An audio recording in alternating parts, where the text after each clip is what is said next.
जय हिंद बच्चों। कैसे हैं आप सब। आशा करती हूँ आप लोग खूब स्वस्थ होंगे और अपनी पढ़ाई में व्यस्त होंगे। तो आइए बच्चों, हम जो भरत महिमा पिछले 2 वीडियो में प्रोवाइड किए हैं बच्चों, चूंकि वीडियो का ये जो आपका भरत महिमा है बच्चों, ये काफी लॉन्ग है, इसलिए हमने 2 वीडियो में प्रोवाइड कर दिया है। 2 पॉइंट और बच गए थे जिसको आज हम इस क्या कहते हैं इस वीडियो में हम पढ़ेंगे और आपके लिए लेके उपस्थित हुए बच्चों। इस चैनल के माध्यम से आप जुड़े हुए हैं किरण मैम के साथ। तो बच्चों, ये लक्ष्य हिंदी क्लास चैनल है, इसके माध्यम से हम क्लास 9, 10, 11 और 12 ये 4 क्लासेज जो बच्चों ये हिंदी विषय है आपका, यहाँ से संपूर्ण पाठ्यक्रम को प्रोवाइड किया जा रहा है। तो आइए बच्चों, इस चैनल से आप अवश्य जुड़े और इसका लाभ उठाइए। तो चलिए बच्चों, हम शुरुआत करते हैं समय ज्यादा न देते हुए, क्योंकि ये काफी लॉन्ग है और हमको फटाफट इसको समझना है। इसके भावार्थ को मेन फोकस कीजिएगा बच्चों, आप भावार्थ को समझने में। और हम कुछ आप पेंसिल लेके बैठिए, बुक है तो बुक और पेंसिल लेके बैठिए और इसको जो भी हम कुछ अर्थ हैं जो हम बताएं, मान लीजिए वो आपको उचित लगे वो आप उसको अवश्य लिखिए और भावार्थ पे आप फोकस कीजिएगा। चलिए बच्चों, तो पढ़ते हैं। ये चूंकि ये पद में है, लेकिन समय के अभाव में हम इसको गाएंगे नहीं, बस ऐसे ही पढ़ेंगे और भावों को समझाएंगे। चलिए बच्चों, मिल सपेम रिपुसूदन ही केवट भेट्यो राम, अब भूर भाई भेटे भरत लक्ष्मण करत प्रणाम। अब वहां पर पहुंच गए हैं, श्री राम जी के पास वहां पहुंच गए हैं बच्चों, लक्ष्मण जी पहुंच गए हैं। और कल हमने पढ़ा था कि रास्ते में जा रहे थे, बहुत ही संकोच कर रहे थे भरत जी, और क्या कहते हैं वो निषाद राज उनकी स्थिति को देखकर बेसुध हो गए थे, सुध बुध भूले हुए थे। तो देखिए बच्चों, अब भेटे लखन ललक लघु भाई, बहुर निषाद लेन उरलाई, पुन मुनिगन दूह भाईन बंदे और अभिमत आशीष पाई आनंदे, सानुज भरत उमग अनुरागा धरी, सिर सिए पद पदुम परागा, पुनि पुनि करत प्रणाम उठाए, सिर कर कमल परसि बैठाए, सिए आशीष देन मन माही, मगन स्नेह देह सुध नाही, और सब विध सानुकूल लखे, सीता भेष निसोच उर अपडर बीता, और को किछु कहे न को किछु पूछा, प्रेम भरा मन निज गति पूछा, और त्यही अवसर केवट धीरज धरे, जोरी पान बिनवत प्रणाम करे। अब आगे बच्चों इस भाव को समझना है हमको, थोड़ा बहुत हम पहले अर्थों को समझ लेते हैं। यहाँ पर देखिए बच्चों, क्या है, रिपुसूदन है। क्या है, रिपुसूदन है। तो इसका मतलब होता है रिपुसूदन ही अर्थात शत्रुघ्न से, रिपुसूदन ही अर्थात शत्रुघ्न से। और ललकी क्या है, देखिए यहाँ पर ललक है ना, देख रहे हैं, यहाँ पर सर्कल कर दे रहे बच्चों। ललक अर्थात अत्यधिक उमंग के साथ, अत्यधिक प्रेम के साथ, अत्यधिक खुशी के साथ। अब देखिए बच्चों, लघु माने आप तो समझते हैं, लघु भाई अर्थात छोटा भाई। अभिमत, अभिमत यहाँ पर इच्छित हो जाएगा बच्चों। अभिमत आशीष पाई आनंदे, आनंदे अर्थात इच्छित। सानुज आप समझ रहे हैं, छोटे भाई अर्थात शत्रुघ्न सहित। अनुज माने छोटा भाई और सा अनुज मतलब सहित। और सीए पद पदुम परागा, सीए पद पदुम परागा का अर्थ होता है सीता जी के चरण कमलों की धूल। परसी अर्थात छूकर, परसी अर्थात छूकर। अब आइए देखिए बच्चों, सीए पद पदुम परागा, ये देखिए सीता जी के कदमों की धूल, और ये परस माने होता है छूकर या स्पर्श करके। और सुधि माने याद आया। क्या, सुधि याद नहीं, ना ही याद ही नहीं, कुछ सुधि ही नहीं। लखी देख कर, लखी मतलब समझ कर, देख कर। और अब बच्चों यहाँ सानुकूल लखी मतलब सा अनुकूल लखी सीता जी, सब विध सानुकूल लखी सीता, सीता जी देख रहे हैं कि सब विध तो सब अनुकूल ही है, सब अच्छा ही है। निसोच अर्थात शोक रहित बच्चों, यहाँ पर देखिए निसोच लिखा नहीं, निसोच अर्थात शोक रहित हृदय। और अपडर आशंका, अपडर मतलब आशंका बीत गया, मतलब उर अपडर बीता मतलब मन से जो आशंका था वो समाप्त हो गया, बीत गया, चला गया। निज गति, स्वयं की जो गति होती है, स्वयं की जो स्थिति होती है बच्चों, निज गति अर्थात स्वयं की जो स्थिति होती है। और थोड़ा सा छूछा मतलब भी समझ लीजिए बच्चों, छूछा मतलब खाली। अवधि भाषा है, आप जानते हैं रामचरितमानस से लिया गया, और रामचरितमानस आपका पूरा अवधि भाषा में है। और पानी माने आप तो समझते हैं, पानी माने पानी, पान, पानी माने हाथ होता है, उसी को अवधि में लिखा है पानी।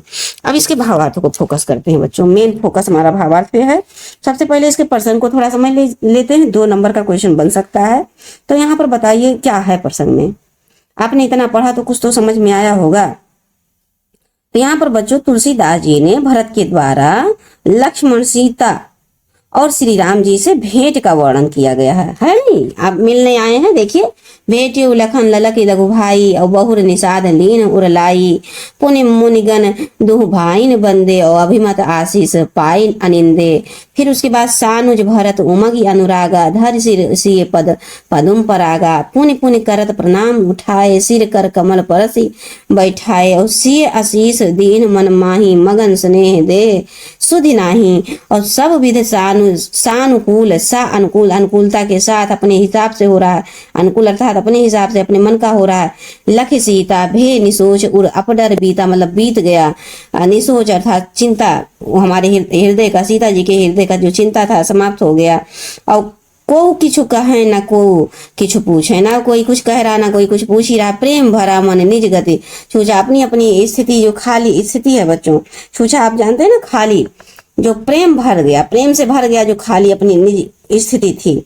निज अर्थात स्वयं की गति बच्चों, स्वयं की स्थिति।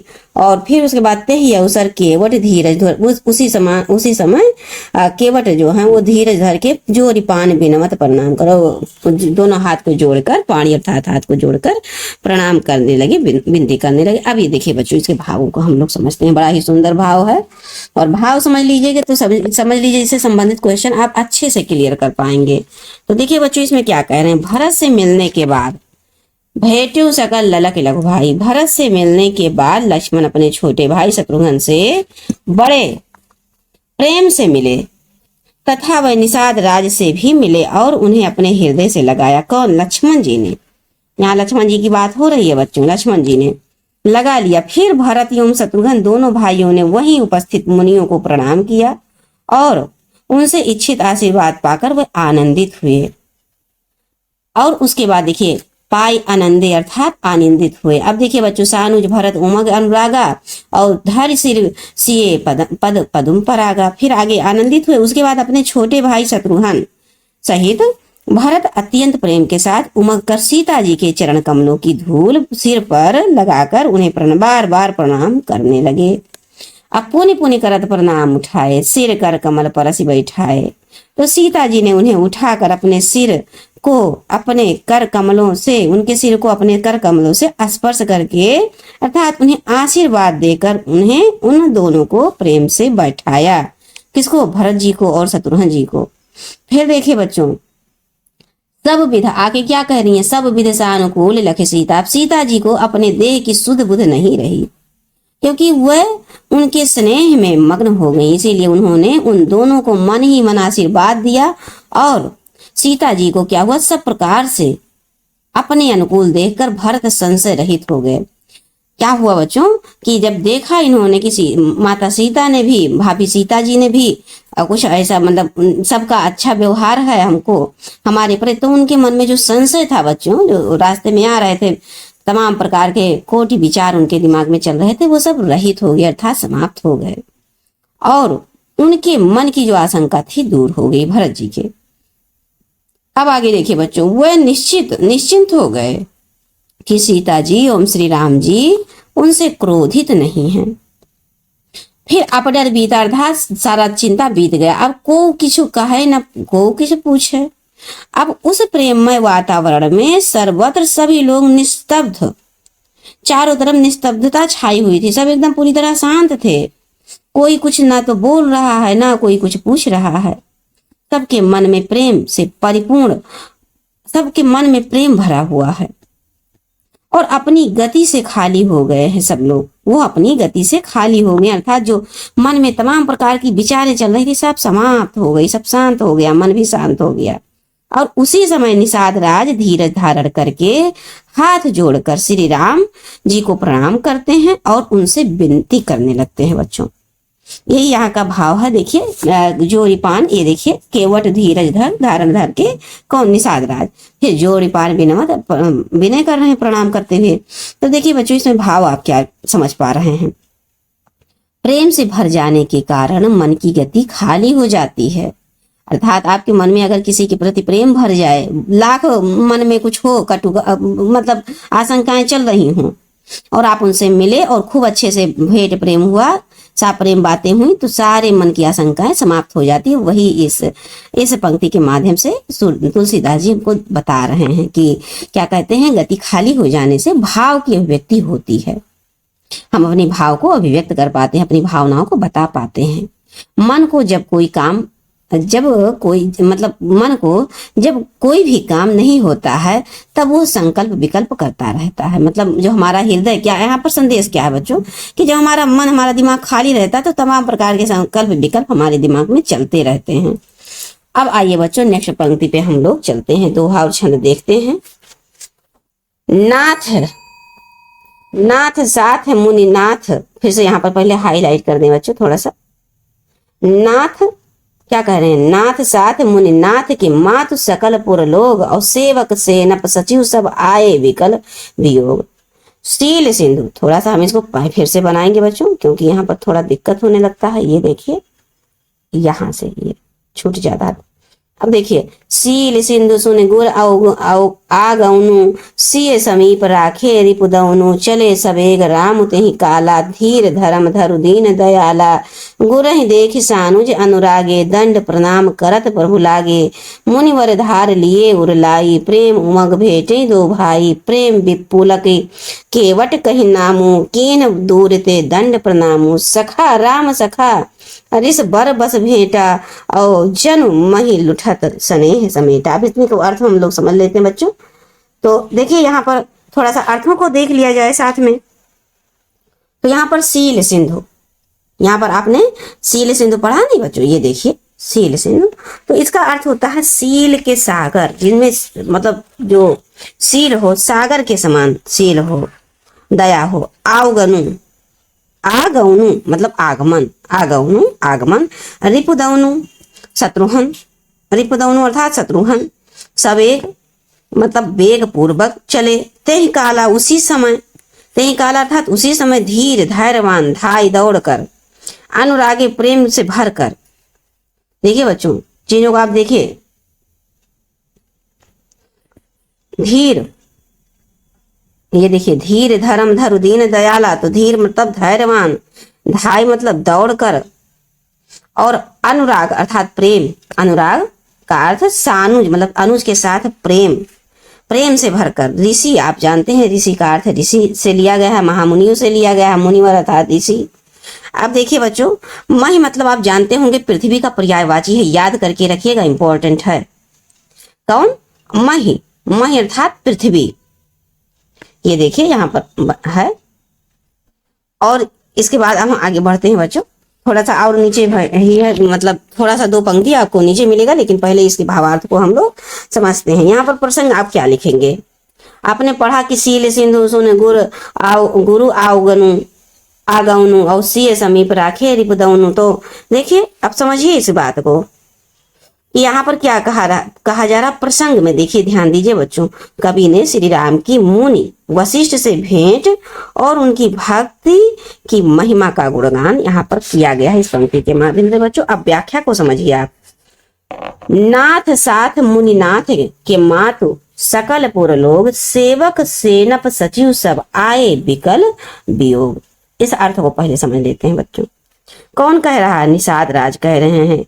किससे? श्री राम से विनती करते हुए कह रहे, हे नाथ, मुनि श्री वशिष्ठ जी के साथ माताएं, नगर निवासी, सेवक, सेनापति, मंत्री आदि आपके वियोग में से व्याकुल होकर आए हुए हैं। अब आगे क्या कह रहे हैं? तुलसीदास जी आगे कह रहे हैं कि शील के समुद्र श्री राम, शील सिंधु किसके बारे में संबोधित है? श्री राम जी के बारे में। जी ने गुरु वशिष्ठ के आगमन की बात सुनी, तब शत्रुघ्न को सीता जी के पास छोड़कर वे परम धीर, धर्म धनुर्धर, दीन दयाल, वेग पूर्वक, मतलब जिनमें इतना सारा मतलब दीन दयालता है, धनुर्धर हैं और धैर्यवान है, फिर भी बड़े ही वेग पूर्वक मुनि की ओर चल पड़े। इससे उनके मन में मुनि के प्रति भक्ति प्रेम को दर्शाया जा रहा है। अब आगे देखिए बच्चों, कह रहे मुनि श्रेष्ठ वशिष्ठ जी ने उन्हें देखते ही दौड़कर उनको अपने हृदय से लगा लिया। अब देखिए बच्चों, धाई अर्थात दौड़कर। अब आगे पढ़िए, प्रेम, और प्रेम से उमग कर दोनों भाइयों से मिले। कौन? गुरु वशिष्ठ जी। अब आगे देखिए बच्चों, प्रेम से पुलकित होकर निषाद राज ने अपना नाम लेकर गुरु वशिष्ठ जी को दंडवत प्रणाम किया। मतलब गुरु जी को भी क्या नाम है, निषाद राज ने भी अपना नाम बताकर दंडवत प्रणाम करते हैं। देखिए, दंड प्रणाम करत प्रभु लागे। सोने वाला आगे फिर देखिए बच्चों, मुनि वशिष्ठ ने उन्हें राम सखा जानकर जबरदस्ती अपने हृदय से लगा लिया, जिसे देखकर ऐसा लगा मानो उन्होंने जमीन पर फैलते हुए प्रेम को समेट लिया हो। समझ रहे हो बच्चों? प्रेम उमंग भेटे दो भाई, प्रेम पुलक केवट कही नामू, कीन दूर ते दंड प्रणामू।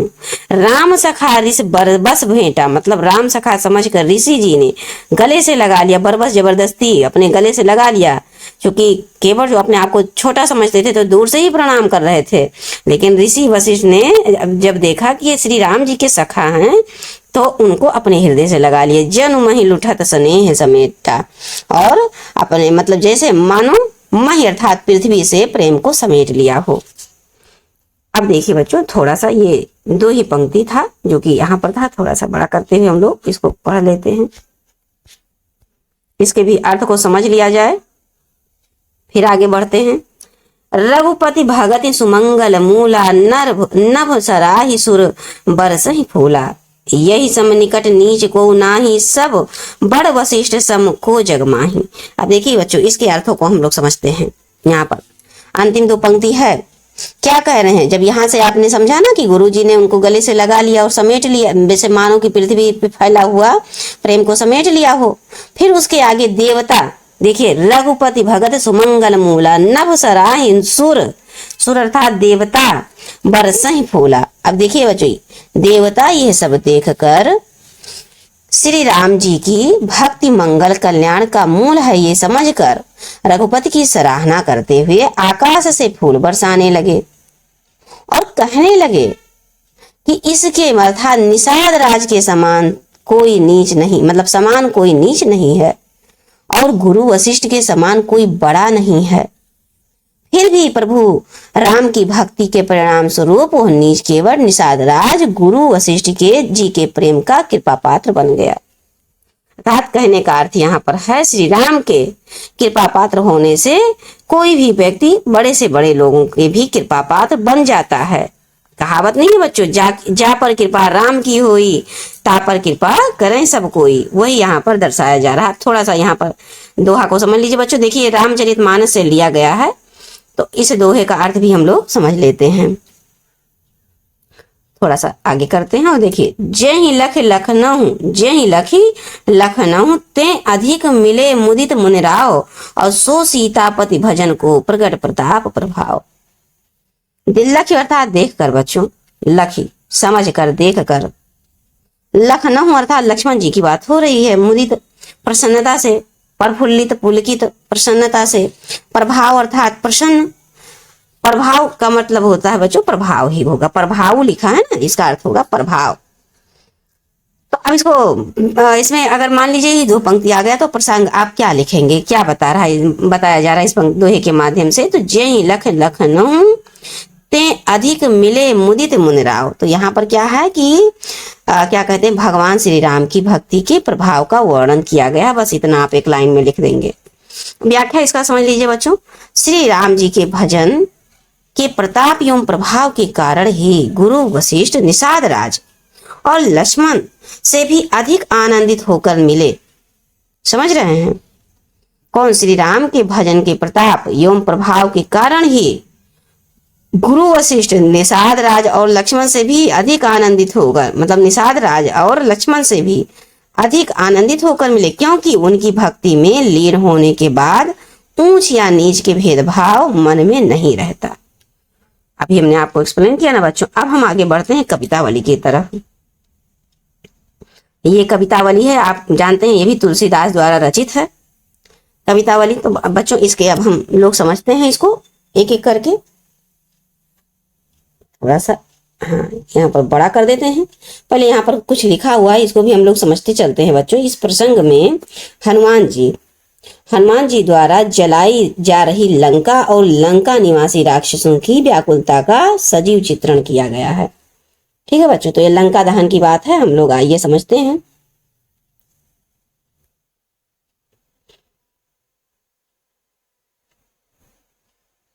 चलिए चलिए हमारे साथ आप भी पढ़िए बच्चों।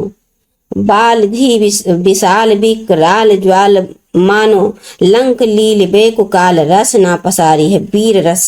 रस की बात होगी बच्चों तो वीर रस होगा यहाँ पर, वीर या अद्भुत।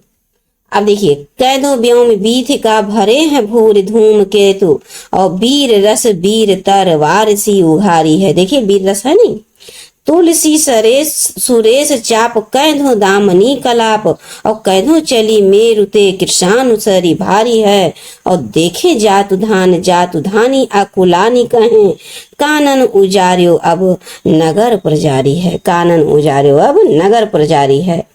तो जातुधान और जातुधानी किसको? लंका निवासी और निवासियों को कहा जा रहा है बच्चों। अब इसके भावों को हम लोग समझते हैं। संदर्भ में आप क्या लिखेंगे? प्रसंग तो आप लिखे लेंगे कि प्रस्तुत पद्यांश हमारी पाठ्य पुस्तक काव्यांजलि से संकलित, काव्यांजलि में संकलित है।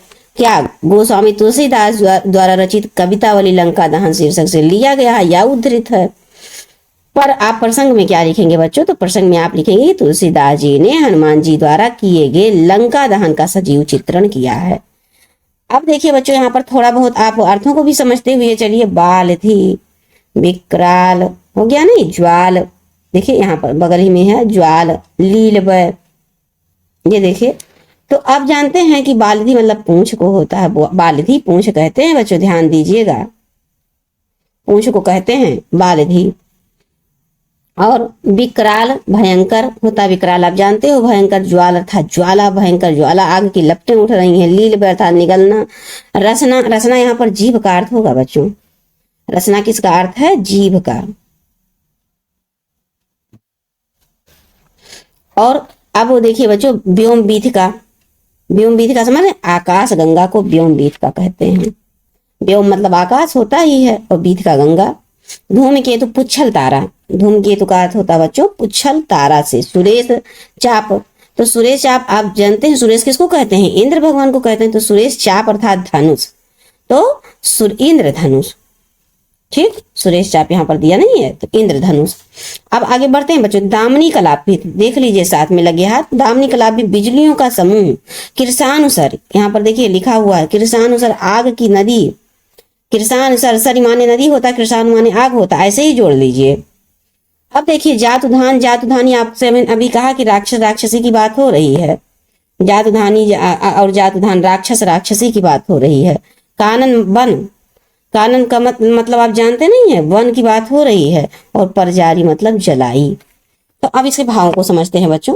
लंका दहन है, आइए हनुमान जी द्वारा लंका में जाकर जब सीता जी का संदेश लेके जाते हैं तो वहां पर उनको प्रदर्शित भी करना रहता कि देखिए हम आए हुए हैं सीता जी को लेने और लेकर ही जाएंगे।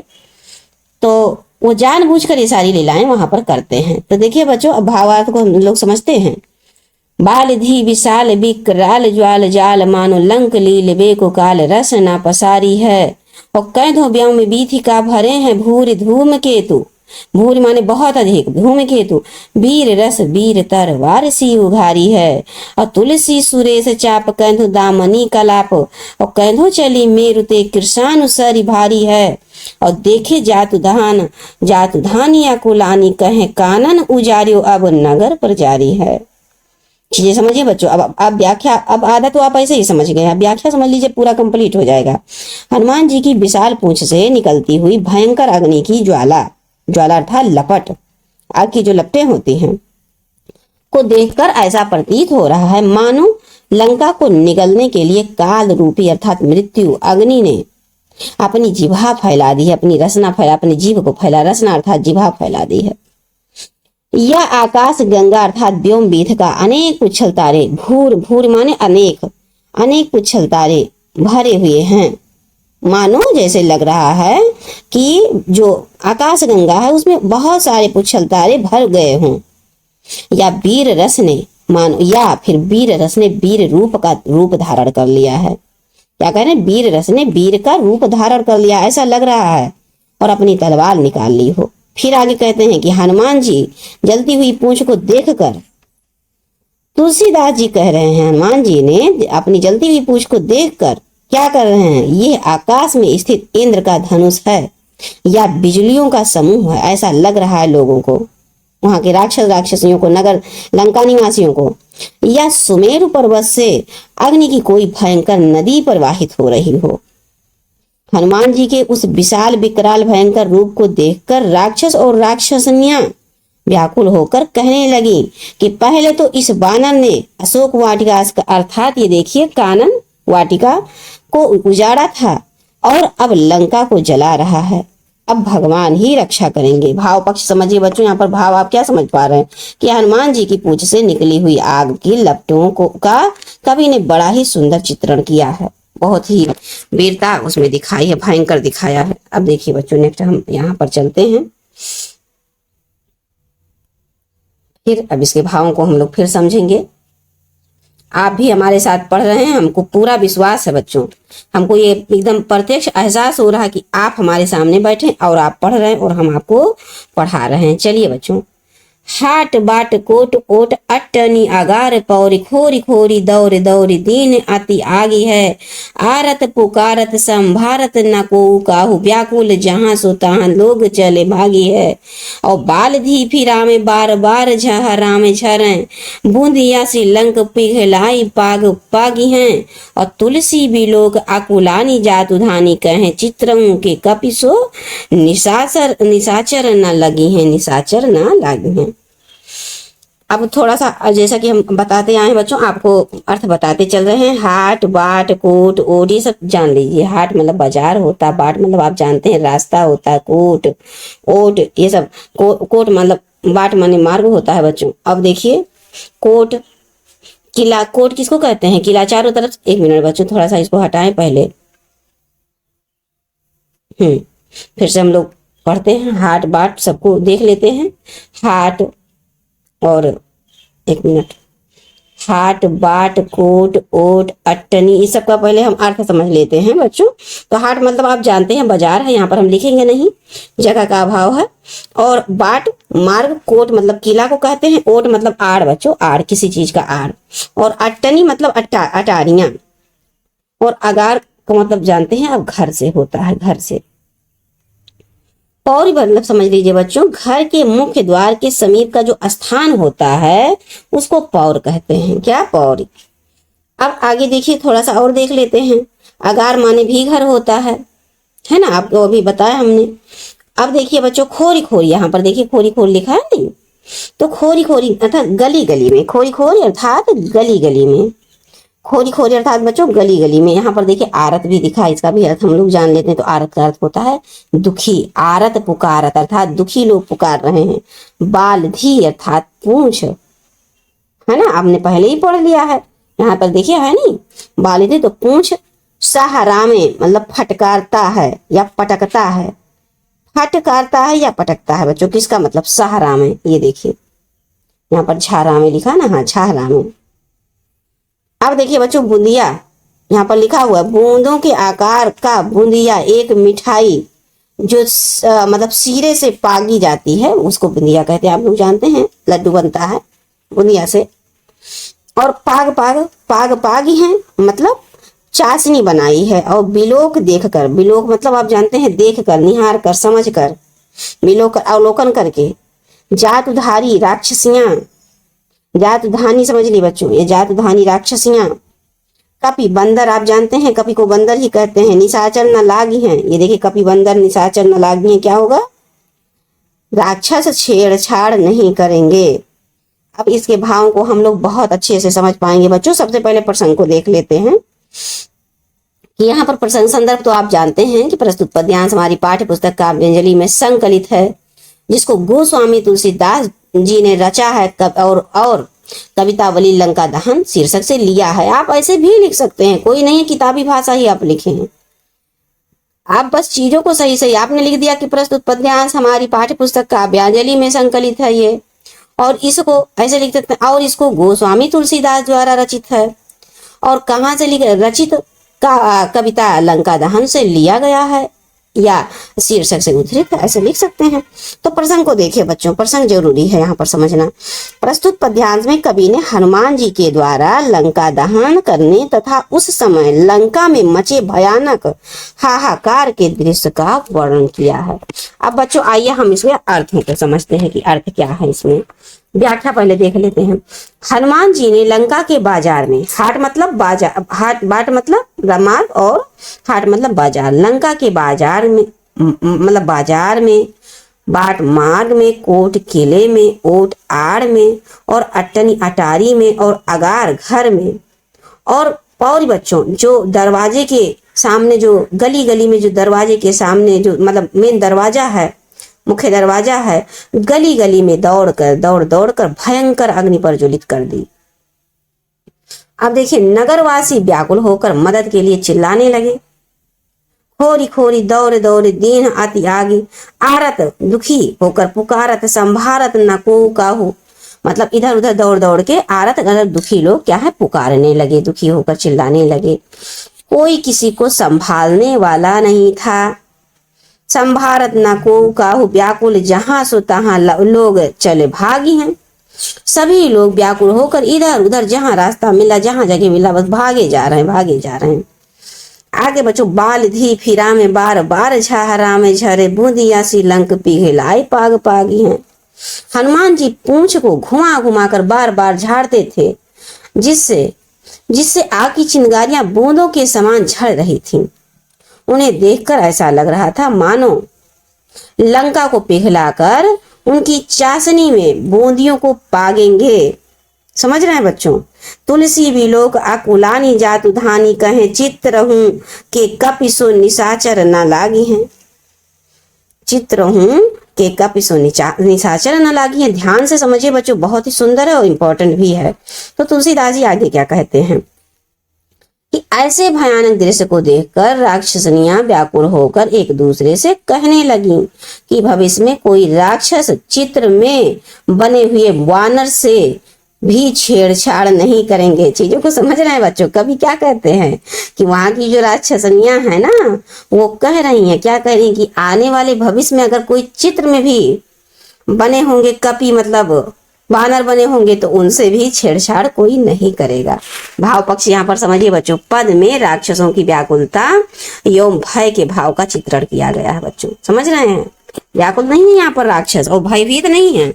अब आगे चलिए हम नेक्स्ट पंक्ति पे चलते हैं। आज सोचते हैं इसको कंप्लीट कर दें और नेक्स्ट में हम गीतावली को पढ़ेंगे, क्योंकि बड़ा हो जाता है, कई वीडियोज में हो जाएगा, तो छोटा सा थोड़ा सा करना पड़ेगा बच्चों। देखिए, लपट यहाँ पर थोड़ा सा मिट गया है बच्चों, यहाँ पर थोड़ा सा मिट गया, इसको हम लिख देते हैं। लपट कराल ज्वाल जाल माल दहु दिस, यहाँ पर लिख देते हैं लपट कराल ज्वाल। देखिए अब ये दिक्कत होने लगता है बच्चों, इसीलिए हम प्रयास कम ही करते हैं लिखने का, लेकिन यहाँ पर लिखना पड़ेगा। लपट कराल कंप्लीट नहीं होगा ना कविता बच्चों, छूट गया है, पीडीएफ बनाते समय निकल गया होगा। ज्वाल ज्वाल और माल दोह दिस, माल दोह दहू लिखेंगे यहाँ पर, ये नहीं रहेगा बच्चों, दहू और दिस यहीं पर आप समझ लीजिए बस। अब हमको अर्थ को समझना है। लपट कराल ज्वाल जाल माल दहू दिस, धूम अकुला ने पहचाने कौन काहिरे। पानी को ललात बिल लात, जरे गात जात, परे पाई माल जात, भ्रात तू भी निबाही रे। और प्रिया तू पराही नाथ, तू पराही बाप बाप, तू पराही पूत पूत पूत पूत पूत तू पराही रे। और तुलसी बिलोक लोग व्याकुल बिहार कहें, और ले ही 10 शीश अब 20 चख चाही रे। अब भावार्थ को समझिए बच्चों। यहाँ पर कराल भयंकर, ज्वाल बाल, फटाफट हम आपको अर्थ समझा देते हैं बच्चों, आप देख देख कर खटाखट लिखते जाइए, क्योंकि अर्थ लिखे रहेंगे तभी आप स्वयं जब पढ़ेंगे तो आपको चीजें याद रहेंगी। और एग्जाम में अच्छे से कर पाएंगे बच्चों। देखिए, भयंकर ज्वाल जाल माल, आग की लपटों का समूह, धूम, देखिए बच्चों, धुआं, ललाट, ललायित हो रही है, तरसना, पाई माल नष्ट हो जाना, निबाही, बचाओ बचाओ निबाही, पराही भाग जाओ, पराही भाग जाओ, बिहाल बेचैन, 10 शीश 10 सिर, रावण अर्थात चख मतलब आंख, देखिए आंख, और चाही देख लो अर्थात देख लो। अब देखिए भाव व्याख्या को समझते हैं। तुलसीदास जी क्या कह रहे हैं बच्चों कि लपट कराल ज्वाल माल दहु दिस, धूम अकुला ने पहचाने कौन काहि रे। हनुमान जी क्या कह रहे हैं कि लंका दहन किया, तब तुलसीदास जी कह रहे हैं कि हनुमान जी ने लंका दहन किया, तब विशाल अग्नि समूह की भयंकर लपटें 10 दिशाओं में फैल गईं। चारों ओर धुएं के फैलने से नगरवासी परेशान हो गए। फिर देखिए, उस धुएं में कोई किसी को पहचान नहीं रहा था। परे पाई माल जात भ्रात तू निबाही रे, प्रिया तू पराही और नाथ तू पराही, बाप बाप तू पराही, पूत पूत तू पराही रे। तो समझिए बच्चों, पराही अर्थात पहचान नहीं पा रहे हैं। अभी हमने बताया आपको, पराही मतलब भागे जा रहे हैं, कोई किसी को पहचान नहीं रहा है। तो देखिए, चारों ओर धुएं फैले हुए हैं और नगरवासी इधर उधर परेशान होकर भाग रहे हैं। और क्योंकि धुएं के कारण सबकी आंखें मूंदी हुई हैं, इसलिए कोई किसी को पहचान नहीं पा रहा है। लोग पानी के लिए व्याकुल हैं, लालायित हैं, तरस रहे हैं, सबके शरीर जल रहे हैं, सब कुछ नष्ट हो रहा है। वह पुकार रहे हैं कि हे भाई हमें बचाओ। पति और पत्नी से कहता है हे प्रिय तुम भागो। पत्नी अपने पति से कहती है नाथ आप भागिए। पुत्र पिता से कहता है कि हे पिताजी आप भागिए, और पिता पुत्र से कहता है हे पुत्र भाग जाओ। तुलसीदास जी कहते हैं कि इस प्रकार चारों ओर मचे हुए भीषण हाहाकार, तुलसी भी लोग व्याकुल बिहार कहें ले ही 10 शीश अब 20 चख चाहिए।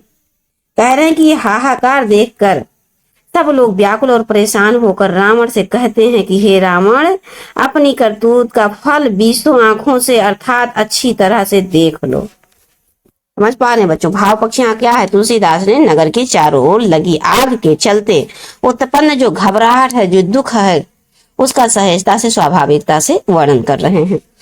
अब बच्चों नेक्स्ट हम पंक्ति में चलते हैं। ये इस कविता वाली का अंतिम पंक्ति है।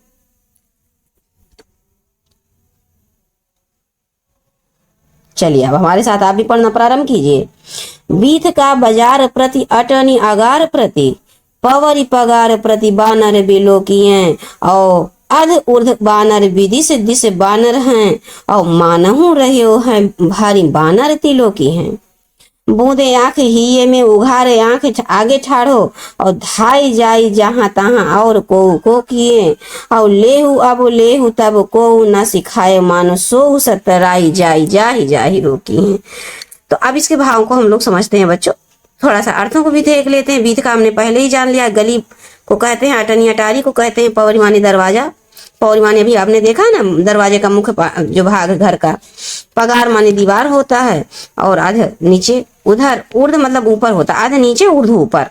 ये क्वेश्चन पूछ लेगा बच्चों। अर्ध ऊर्ध तिलोकी अर्थात तीनों लोग, ये मतलब हृदय आप जानते हैं, कई बार हमने बताया है। उधारे मतलब खोले हुए हैं, ठाड़ो अर्थात खड़े हैं, धाई दौड़ रहे हैं इधर उधर को, वानर के अतिरिक्त सतराई जाई मतलब चिढ़ जाता था, ऐसे सब। अब आप देखिए बच्चों, पहले इसके हम प्रश्न को समझते हैं कि इसमें लंका दहन के पश्चात लंका वासियों में व्याप्त जो भय है उसका मनोवैज्ञानिक वर्णन किया है तुलसीदास जी ने। चलिए बच्चों, हम इसके भाव को समझते हैं। बीथ का बाजार प्रति अटनी अगार प्रति, पवरी पगार प्रति बानर बिलोकियें, और अध ऊर्ध बानर विधि से दिस बानर हैं, और मानहु रहे हैं भारी बानर तिलोकी हैं। अब यहाँ पर समझिए बच्चों, लंका वासियों को नगर के गलियों, बाजारों, अटारियों, घरों, दरवाजों तथा दीवारों पर हर जगह बानर ही बानर दिखाई पड़ते हैं। नीचे ऊपर दिशाओं विदिशाओं हर चारों तरफ बानर ही बानर दिखाई पड़ते हैं। ऐसा लगता है मानो तीनों लोक बानरों से भर गया हो। भयवश जब वह अपनी आंखें बंद कर लेते हैं तब उन्हें अपने हृदय में बानर दिखाई देते हैं। और जब हृदय में बानर को देख लेते हैं, भयभीत हो जाते हैं, तो अपनी आंखें खोलते हैं और फिर सामने भी बानर ही खड़े दिखाई देते हैं। देखिए बच्चों, मूंदी आंख ही ये उघारे आखी, आगे ठाड़े धाई धाई जहां तहां और को किए। अब लेहु तब को न सिखायो, मानो सोई सतराई जाई जाहि जाहि रोकिए। भयभीत होकर वे जहां कहीं भी दौड़ जाते हैं, वहां वानर के अतिरिक्त तो और कोई उनको नहीं दिखाई देता। यह कौन कह सकता है? कुछ लोग यह कह सकते हैं कि पहले तो हमारा कहना किसी ने नहीं माना, जिसको रोकते थे वही हमसे चिढ़ जाता था। कहने का आशय है कि जब हम कहते थे कि ये कोई साधारण वानर नहीं है बल्कि राम का दूत है, तो कोई नहीं सुनता था। अब विपत्ति उसी मूर्खता का दुष्परिणाम है। लंकावासी हनुमान द्वारा लंका दहन से अत्यंत परेशान एवं भयभीत हैं। बच्चों, आप यहाँ पर भाव क्या समझ रहे हैं? हनुमान जी द्वारा फैलाए गए आतंक के भाव का सजीव चित्रण यहाँ पर किया गया है। अब हम देखिए नेक्स्ट क्लास में बच्चों आपको गीतावली से पढ़ाएंगे, क्योंकि वीडियो काफी लंबा ना हो। क्यों? क्योंकि हमको निरंतरता बनाए रखनी है, रोजाना का रोजाना पढ़ना है। तो आइए बच्चों, आज हमने क्या पढ़ा? कवितावली को कंप्लीट कर लिया है। तो चलते चलते बच्चों छोटी सी रिक्वेस्ट, चैनल को सब्सक्राइब कीजिए और बच्चों वीडियो को लाइक करें तथा अपने फ्रेंड सर्कल जहां तक पहुंचे, जहां पढ़ने वाले बच्चे हैं, आप शेयर करने का प्रयास करें। और बच्चों, मुझे पूरा विश्वास है कि जो हम चीजें प्रोवाइड कर रहे हैं आपको पूरी तरह समझ में आ रहा है और आपको इसका लाभ मिल रहा है। तो आइए बच्चों, इस चैनल से अवश्य जुड़िए और इसका लाभ उठाइए, निरंतरता बनाइए, हिंदी के प्रति भी जागरूक होइए और निरंतरता बनाइए, क्योंकि हिंदी ही हमारी मातृभाषा है और हिंदी अगर हमारा स्ट्रांग हो गया तो और बाकी अन्य विषय को हम अच्छे से समझ पाएंगे, पढ़ पाएंगे और लिख पाएंगे। जय हिंद बच्चों।